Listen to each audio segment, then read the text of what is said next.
नमस्कार, मैं हूं अंकित कुमार सिंह और आप देख रहे हैं किसान तक। राज्य में एक बार फिर लंपी स्किन डिजीज ने अपना पांव पसारना शुरू कर चुका है और इसके चपेट में राज्य के कई जिलों के जो गाय और भैंस हैं वो आ रहे हैं। लेकिन इस दौरान राज्य में किस तरह की सुविधाएं हैं लंपी डिजीज से के जांच को लेके, इसके क्या लक्षण हैं, कैसे ये वायरस आया, संक्रमण जो है ये कैसे आया, इन तमाम चीज़ों को लेके आज हम आपको बताने वाले हैं। ये पूरी जानकारी देंगे बिहार वेटनरी कॉलेज के पशु रोग विशेषज्ञ डॉक्टर कौशल कुमार जी। तो सर से हम पूरी समझते हैं इस कहानी को और जानते हैं कि ये लंपी डिजीज कितना खतरनाक है। इसका पृष्ठभूमि क्या है? एलएसडी, जिसको लंपी डिजीज जो है एलएसडी भी कहते हैं, इसका पृष्ठभूमि क्या है सर और क्या देख रहे हैं अभी राज्य में? बिल्कुल सही कहा है आपने। ये बहुत ही समसामयिकी और वस्तुपरक विषय है। आज हमारे प्रदेश में जिस तरह से लंपी स्किन डिजीज पैर पसार रहा है, उससे गौवंशीय पशु पालक जो लोग हैं वो लोग बहुत ही आक्रांत हो रहे हैं। उनकी जो उत्पादकता है, पशुओं की उत्पादकता है, उस पर बड़ी प्रतिकूल प्रभाव पड़ रही है। और इस एलएसडी के बारे में जानना हमारे किसान भाइयों को बहुत ज़रूरी है, नितांत आवश्यक भी है। जहाँ तक आपने कहा कि इसकी पृष्ठभूमि क्या है, तो एलएसडी सबसे पहले सन 1929 में अफ्रीकन कंट्रीज़ में पहले रिपोर्ट किया गया था और उसके बाद वो आसपास के प्रदेश में या उनके जाम्बिया या फिर इस तरह के नाइजीरिया टाइप का जो कंट्री था, वहाँ इसका प्रकोप देखा गया। और धीरे धीरे 2019 में सबसे पहले इंडिया में इसको रिपोर्ट किया गया, वो भी पश्चिम बंगाल में। फिर बाद में ये देखा गया कि राजस्थान और गुजरात वाले एरिया में बहुत ज़्यादा पशुओं की इससे मृत्यु हुई और वहाँ पे महामारी के तौर पर फैला और पशु पालकों को बहुत भारी नुकसान का सामना करना पड़ा। ये कोई वायरस है या संक्रमण क्या? नहीं, ये जो डिजीज़ है वो विषाणु जनित है। हाँ, एलएसडी एक पॉक्स वायरस वायरिडी फैमिली का विषाणु है जो मुख्यतः गौवंशीय पशुओं को आक्रांत करता है। इसके साथ साथ कुछ जो जुगाली करने वाले वन्य पशु हैं उनको भी ये रोग गाहे बगाहे देखने के लिए मिल सकता है। लेकिन आजकल जो हमारे प्रदेश में इस जो एलएसडी का जो प्रकोप है वो मुख्य तौर पर गाय और भैंसों को देखने के लिए मिल रहा है। और उसमें किसान भाई ऐसा देख रहे हैं कि उनके जो त्वचा है, जो कैटल का जो गाय की जो शरीर पे त्वचा है, मुख्य तौर पर गर्दन, पेट और जननांगों के आसपास वहाँ पे गांठ बनना शुरू होता है। और अगर समय उसको उपचार नहीं किया जाए तो वो गांठ घाव के रूप में परिणत होता है। और अगर रोग की भयावहता ज़्यादा है, उसकी पैथोजेनिसिटी ज़्यादा है, अगर जो विषाणु उसमें संलग्न है, तो कैटल की जान भी जा सकती है। सर, ये सवाल है कि बिहार में भी किन किन जिलों में है, कितने केसेस अभी सुनने को मिले हैं और क्या उपचार, इसके उपचार को लेकर क्या चीज़ें हो रही हैं? देखिए, बिहार में इसका प्रकोप पहले भी था, आज से 6 महीना पहले। और जैसे ही अभी मानसून का सीज़न आया है और इस मानसून के सीज़न में मच्छरों का प्रकोप, हाँ, किलनी का प्रकोप बढ़ जाता है। ठीक है। और इस रोग का जो वाहक है वह जो रक्तपोषी मच्छर है, जो आप कह सकते हैं उसको कि ब्लड सकिंग पैरासाइट्स या वेक्टर्स हैं, उनके द्वारा ये डिजीज़ के फैलने में उनका बहुत ही अहम योगदान है।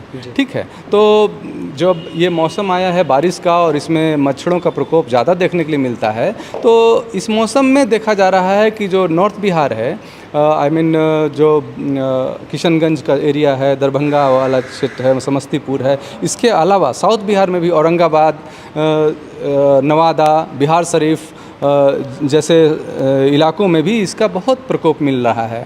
अभी हमारा जो सरकार है, बिहार सरकार है, उसके जो पशु मत्स्य विभाग है उसने सैंपल भी कलेक्ट किए हैं और उन्होंने इसके जांच के लिए बाहर भेजा भी है। जबकि हमारे यहाँ भी इसकी सुविधा उपलब्ध है, इसके जांच की सुविधा वेटनरी कॉलेज में भी है जी। तो कैसे करें, अगर बिहार वेटनरी कॉलेज में भी ये सुविधाएं हैं, आपको बता दें कि अभी सरकार के द्वारा करीब करीब 105 या 100 से ज़्यादा ऐसे सैंपल कलेक्ट किए गए हैं जिनको भोपाल में भेजा गया है। लेकिन बिहार में भी इस तरह की सुविधाएं हैं कि जांच यहाँ पे भी किया जा सकता है सर के मुताबिक, और बिहार वेटनरी कॉलेज में है। तो सर, बिहार वेटनरी कॉलेज में अगर जांच की सुविधा है तो कैसे हमारे किसान भाई संपर्क करें, क्या करें कि वो यहाँ पे भी आके अपना जी जांच बिल्कुल, आपने बहुत अहम सवाल किया है कि हमारे राज्य में भी इसकी सुविधा है कि नहीं। तो हमारे बिहार वेटनरी कॉलेज में, जो कि बिहार पशु विज्ञान विश्वविद्यालय का एक अंग है, उसमें इसकी सुविधा भारत सरकार द्वारा मान्यता प्राप्त लैब है हमारे पास। जो भारत सरकार का जो पशु संस्थान, पशु मत्स्य एवं संस्थान विभाग है, उन्होंने निषाद भोपाल है, वहाँ से जो प्रोटोकॉल जो फॉलो किया जाता है, उसी के तहत हमारे यहाँ बिहार वेटनरी कॉलेज में, हमारे राज्य में एक नोडल सेंटर बनाया गया है जहाँ पे टेस्टिंग और स्क्रीनिंग की व्यवस्था है। ठीक इसी तरह इसका जो टेस्टिंग और स्क्रीनिंग का ऑल ओवर इंडिया में जहाँ जहाँ सेंटर्स हैं उनको डिसेंट्रलाइज किया गया है। जैसे कि जयपुर में, राजस्थान के अंदर आप जयपुर में इसकी व्यवस्था देख सकते हैं।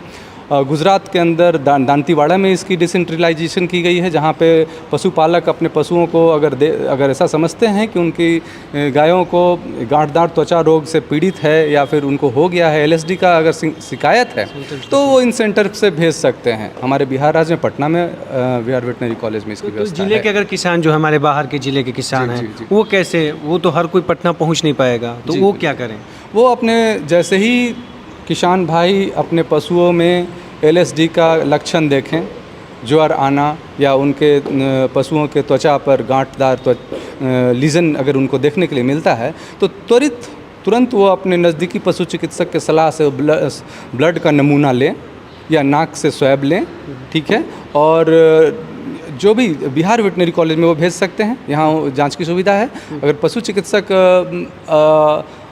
उचित समझें तो अपने एलआरएस में भी इसकी व्यवस्था है, वहाँ पे नमूना एकत्रित किया जा रहा है और वो लोग समुचित जगह पे इसको भेजकर इसकी जांच की व्यवस्था करवा रहे हैं। सर, लास्ट सवाल ये है कि चलिए हो गया, मानसून है जिसने आपने कहा कि मच्छरों का कहीं ना कहीं इसमें बड़ा भूमिका रह रहा है, शायद इसी के चलते भी माना जा सकता है कि डायरेक्ट, चूँकि रिपोर्ट ऐसा कुछ नहीं है, लेकिन एक जो चूँकि संक्रमण की बीमारियां हैं तो मच्छरों को लेके भी ब्लड से जुड़ा हुआ है।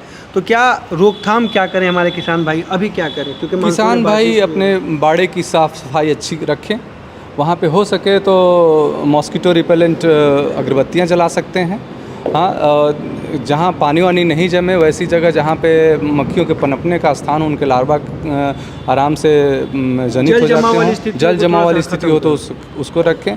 उसमें बायो सिक्योरिटी मेंटेन करें। कहीं नई जगह से जब पशु लाएं तो उससे पहले सुनिश्चित हो लें कि उससे कहीं ये रोग तो नहीं है, क्योंकि ये रोग बाहर से खरीदे जाने वाले नए पशुओं के द्वारा भी फैल सकता है। डॉक्टर साहब ने पूरी जानकारी दी लंपी स्किन डिजीज के बारे में, और सबसे बेहतर सुविधा ये है कि बिहार वेटनरी कॉलेज में भी इसकी जांच की जा रही है। तो हमारे जो पशुपालक हैं, अगर उनके गाय को या भैंस को लंपी डिजीज के लक्षण दिख रहे हैं उनमें, या आसपास के अपने साथी किसी के जानवरों में इस तरह के लक्षण दिख रहे हैं, तो आप पटना के वेटनरी कॉलेज में भी आके अपनी सैंपल लेके जांच करवा सकते हैं, और जो उपचार के जो आगे का जो उपचार होगा उसके बारे में भी जानकारी हासिल कर सकते हैं। साथ ही साथ जिला स्तर पे भी इसकी व्यवस्थाएं की गई हैं। जो पशु चिकित्सालय जो दफ्तर है, खून के नमूने सैंपल जांच नमूने एकत्र किए जाए, आप वहाँ पे भी जाके इससे जुड़ी हुई तमाम जानकारी हासिल कर सकते हैं।